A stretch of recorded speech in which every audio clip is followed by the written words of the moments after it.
你可曾见过这般猖狂的屠夫？头戴猪头面具，手持玄铁菜刀，光天化日就这样站在马路上，专门打劫来往的游客。一不图财，二不图色，而是直接把游客关进铁笼圈养起来，专供有钱的肉店老板挑选。而被选中的人就会被做成腊肠，端上餐桌供这个村子的村民享用。Hello， 小伙伴们，大家好呀！今天小雪给大家讲一部冷门的惊悚恐怖片《红色夏天》。眼前这4个年轻人正在收拾行李，计划去个风景如画的地方露营。毕竟生活除了眼前的苟且，还有诗和远方嘛。只是此刻他们并不知道，这场梦幻般的露营并不如想象中的那么美好。开车的这位小哥叫亚历克斯，副驾驶上坐着他的女朋友安娜，后面这2位分别是丹尼和波拉。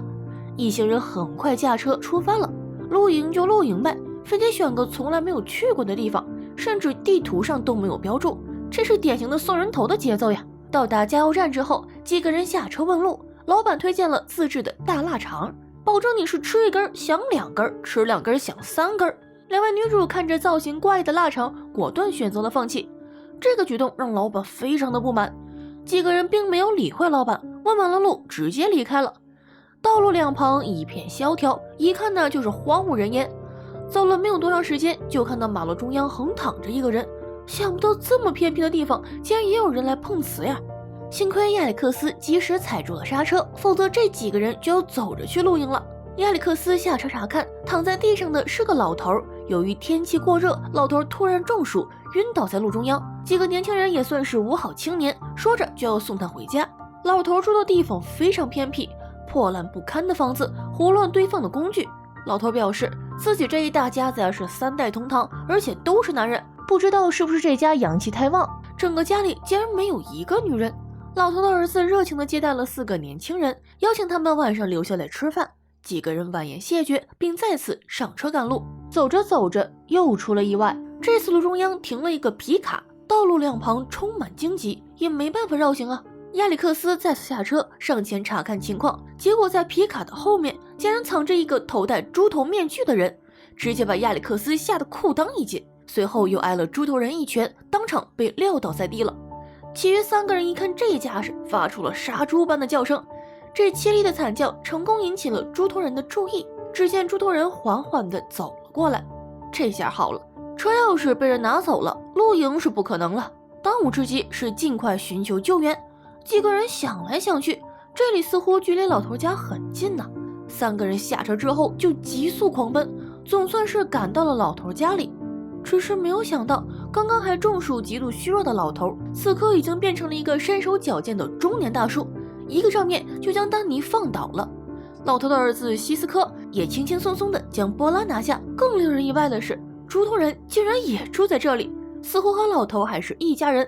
他随手一招，安娜就当场晕倒，4个人全部被擒。一场惊心动魄的大战也即将开始，作死小队对战屠夫小队。几个人醒来的时候已经被关在了笼子里了，活脱脱的就是一副牲口的模样。大叔也请出了一家之主，就是眼前这个坐在轮椅上的老头。家主来到这里只有一个目的，宣告一下自己的权威。在这个荒无人烟的小地方，自己就是法律，如果有人敢违抗自己，结果可想而知。说完之后转头离开。没过多一会儿啊，大叔又走了进来，大家猜一猜他究竟想干什么呢？别看他已经年过40，精力还是相当的旺盛，一眼就看中了身材火辣的波拉，拉出来就要切磋一下技巧。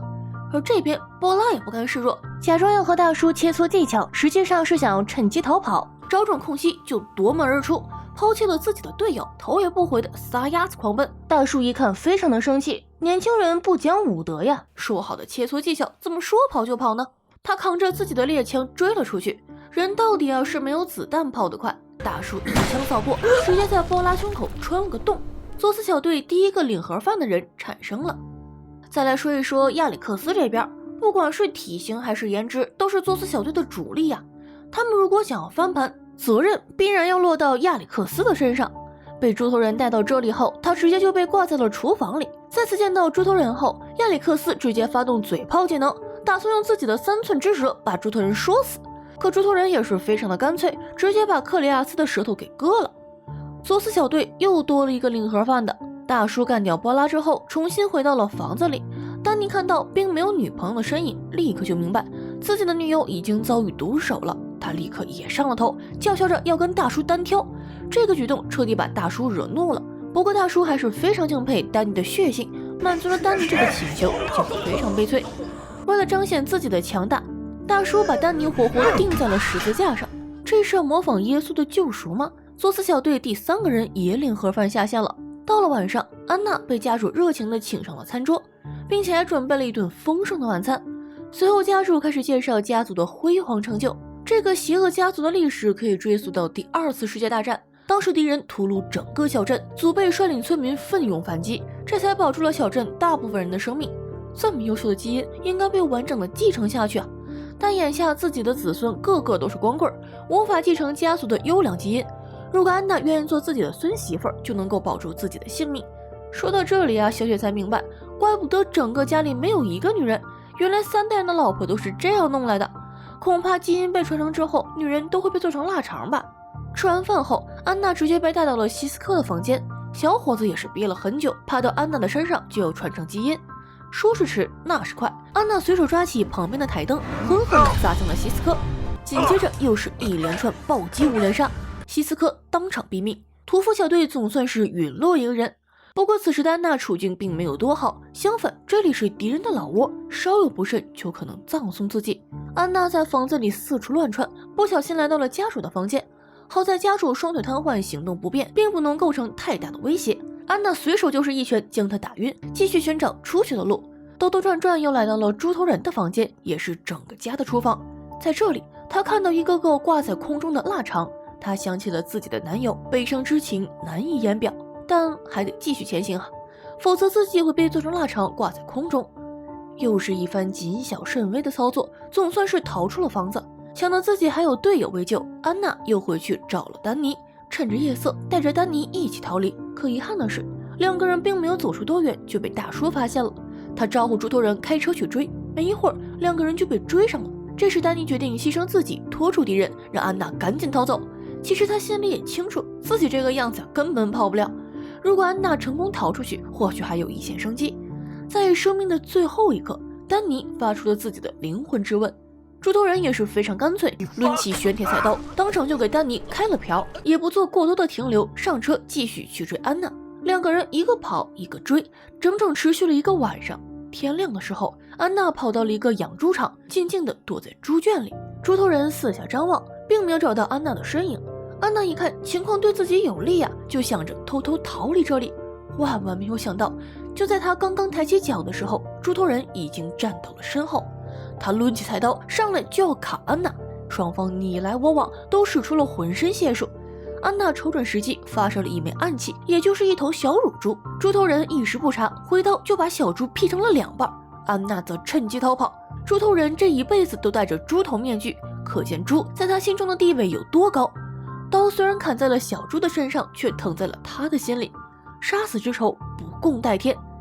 此时只顾着逃跑的安妮，并不知道猪头人的怒气已经填满了，等待他的将是更为疯狂的追杀。安娜一路跌跌撞撞，来到了一片玉米地里，想利用自己身形上的优势和猪头人展开周旋。猪头人看上去鲁莽，但心思非常细腻，最终还是成功将安娜放倒。可怜的安娜又被带了回去。再次睁开眼的时候，周围站满了戴着猪头面具的人，作死小队全军覆没，被做成了腊肠，送到了小镇的各个商店。原本一场美好的宿营，结果却变成了灭顶之灾。电影结束时，小雪提醒大家，暑期在即，外出旅游务必注意安全，不要去一些人少的地方，更不要去理会陌生人的搭讪，保护好自己和家人朋友，还要做好疫情防护哟。好了，今天的电影就说到这里，喜欢小雪的朋友别忘了点赞关注哦，我们下期再见，拜拜。